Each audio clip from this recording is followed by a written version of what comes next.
5 अप्रैल को हुए प्रतापगढ़ में मासूम बच्ची की निर्मम हत्या के मामले में मुख्यमंत्री ने परिवार के लोगों से बात की। साथ ही कहा कि मामले को फास्ट ट्रैक कोर्ट में चलाया जाएगा और आरोपी के खिलाफ सख्त कार्रवाई की जाएगी। देखिए रिपोर्ट।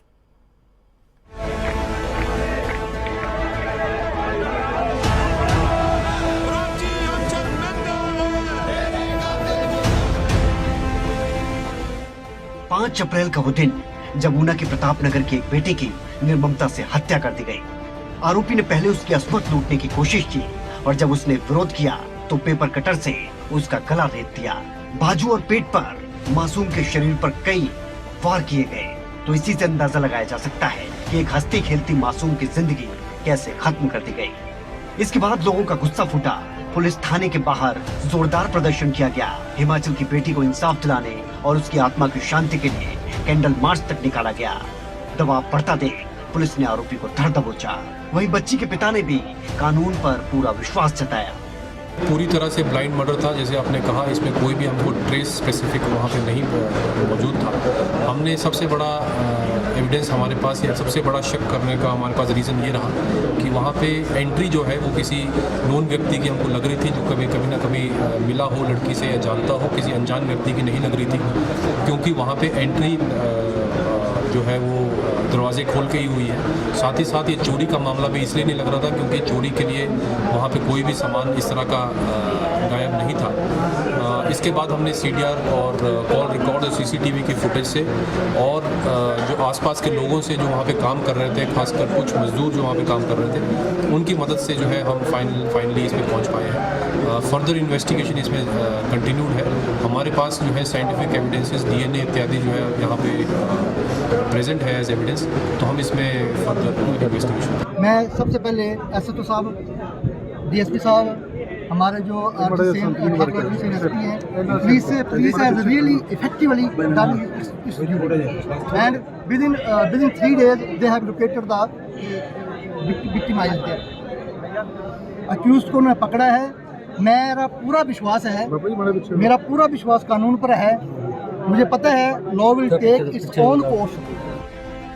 पुलिस के साथ साथ फोरेंसिक टीम ने भी घटना स्थल से कई सबूत जुटाए। वहीं मामले पर मुख्यमंत्री जयराम ठाकुर ने भी प्रतिक्रिया देते हुए कहा कि दोषी के खिलाफ कड़ी कार्रवाई की जाएगी ताकि इस तरह का अपराध करने से पहले दोषी 100 बार सोचे। मुख्यमंत्री जयराम ठाकुर ने कहा कि घटना बेहद ही दर्दनाक है और मामले को लेकर डीजीपी को निर्देश दिए गए हैं कि जल्द ही घटना की जांच पूरी हो। मामले की सुनवाई फास्ट ट्रैक कोर्ट में की जाएगी। साथ ही मुख्यमंत्री ने बच्ची के परिवार वालों से भी बात की और ऊना की जनता से धैर्य की अपील की। बहुत ही दुखद घटना घटी है और कल मेरी प्राची के पिताजी से भी बातचीत हुई। ऐसी कल्पना भी नहीं की जा सकती कि इस तरह की घटना को कोई अंजाम दे सकता है। और उस सारे मामले में मैंने डीजीपी को विशेष तौर से भेजा था। डीजीपी खुद वहां पर मौके पर भी जाकर के आए हैं। आरोपी है, उसको गिरफ्तार कर लिया गया है और उसके खिलाफ कड़ी से कड़ी कार्रवाई करने की दृष्टि से हमने आदेश दिए हैं। और मैं इस सारी घटना के कारण जहां जो परिस्थिति वहां पर बनी है, मैंने सभी लोगों से मैं निवेदन करना चाहूंगा कि वो सौहार्दपूर्ण माहौल को बनाए रखें। लेकिन जहां तक दोषी की बात है, दोषी के खिलाफ बहुत सख्त कार्रवाई करने की दिशा में हमारी सरकार आगे बढ़ करके काम करेगी ताकि ये एक उदाहरण हो जाए आने वाले समय में कि इस तरह की घटना को अंजाम देने वाले का अंजाम क्या होता है। मेरी संवेदनाएं हैं उस परिवार के साथ, पिता के साथ, माता के साथ। वो सदमे में है और मैं इतना ही कहना चाहता हूं कि ऐसी घटना की पुनरावृत्ति ना हो, इसलिए जितनी सख्त कार्रवाई उसमें की जा सकती है वो कार्रवाई करेंगे। सर, ये भी डिमांड उठती है कि फास्ट ट्रैक कोर्ट में इस मामले को सारी बातों को लेकर हम कानूनी तौर पर इन बातों को एग्जामिन कर रहे हैं कि क्या किया जा सकता है, लेकिन सजा हो, सख्त सजा हो, जल्दी सजा हो, ये एक आवश्यकता है।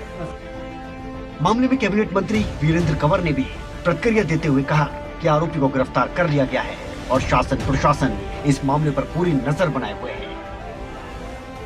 हाल ही में अब में ये घटना घटी है और उसके हर पहलू के ऊपर जो है वो हमारी नज़र है हम प्रशासन जो है वो पुलिस विभाग जो है वो उसकी तहकीकात कर रहा है, तह तक जाने की कोशिश कर रहा है, लेकिन जो गुनाहगार था उसको उसी दिन जो था वो दबोच लिया गया था, उसको अरेस्ट कर लिया गया है।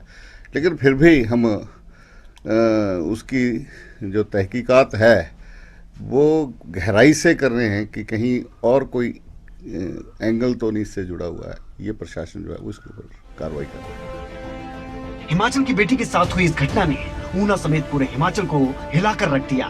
मामला बेहद गंभीर है और अपराध बेहद जघन्य है। देखना होगा कि कोर्ट से हिमाचल की इस बेटी को क्या इंसाफ मिलता है। शिमला से अरुण उनियाल और ऊना से अमित शर्मा, खबरें अभी तक।